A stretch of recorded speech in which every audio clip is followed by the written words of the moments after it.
Today on What the Feat, we actually have a three-parter going over three different feats today. The first one we'll start with is Great Weapon Master. It states, you've learned to put the weight of your weapon to your advantage, letting its momentum empower your strike. You gain the following benefits. On your turn, when you score a critical hit with a melee weapon or reduce a creature to 0 hit points with one, you can make one melee weapon attack as a bonus action. Before you make a melee weapon attack with a heavy weapon that you are proficient with, you can choose to take a -5 penalty to the attack roll. If the attack hits, you add +10 to the attack's damage. So starting off, clearly this is meant for a strength-based character, obviously one wielding a heavy weapon. That would include great sword, great axe, battle axe, etc. Also, this is most likely best for a either obviously strength-based barbarian or fighter. I can see a case for maybe a certain type of monk or ranger taking this feat. As far as the monk goes, specifically a Kensai style monk, that is a monk that specializes in using a weapon. Not too much with this feat. Basically, you're making critical strikes and final hits more effective, able to plow through more enemies. And then additionally, that second part basically says, hey, I'm going to use just a furious attack, and if it hits, it's probably going to kill you at lower levels. Moving right along to our next feat, we are looking at Heavily Armored. It says you must be proficient in medium armor to take this feat. It also says you have trained to master the use of heavy armor, gaining the following benefits. Increase your strength score by 1 to a maximum of 20, so this is a half feat. Additionally, you gain proficiency in heavy armor. Frankly, guys, this feat is a dud. I don't see much point in taking this feat. There are much more easier ways to get proficiency in heavy armor. So we'll be moving right along to the next feat on our list. That is Heavy Armor Master. Once again, there is a prerequisite to take this feat. You must be proficient in heavy armor. You can use your armor to deflect strikes that would kill others. You gain the following benefits. Once again, this is a half feat. You gain 1 to your strength score to a maximum of 20. And then it states, while you are wearing heavy armor, bludgeoning, piercing, and slashing damage that you take from non-magical attacks is reduced by 3. This is much better. Frankly, I wish there was something like this in the heavily armored feat. Or, if I'm being honest, just get rid of that heavily armored feat. Just take Heavy Armor Master. Again, as I said before, there are much easier ways to get heavy armor proficiency.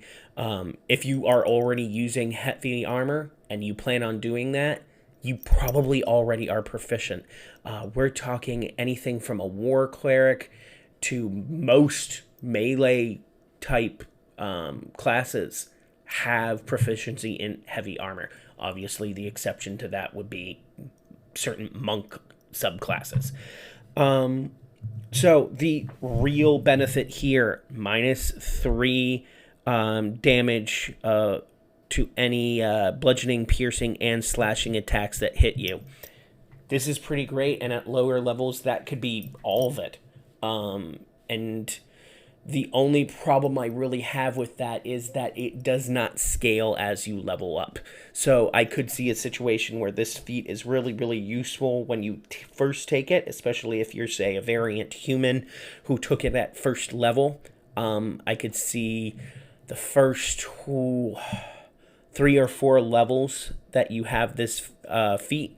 It could be really useful where, you know, as time goes on, maybe you're taking half damage because of this. Put this on top of, hey, maybe you're a barbarian and you're in rage.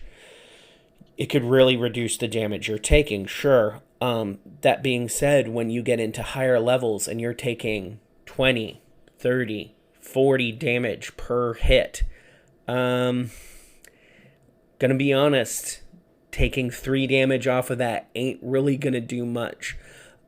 Personally, I would consider homebrewing this feat to say 3 plus your proficiency modifier, or even 3 plus your strength modifier, or just get rid of the 3 altogether and say you take your strength modifier plus your proficiency modifier less damage. So the homebrew version of this, I would say, in that perspective, would look like, let's say you have a 20 strength, you're level 4, so okay, gotcha, 3 is your proficiency bonus.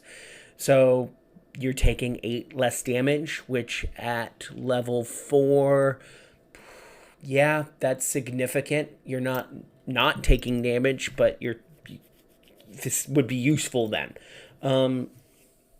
Is it better than the last feat we just went over? Yeah, but not much, particularly past level 4, which, the problem is, for most characters, that's when you would be taking a feat, unless you were, again, custom lineage or variant human, where you can take a feat at level 1. It's not a bad feat, but again, it just doesn't scale well. Next in the series, we will be going over the healer feat.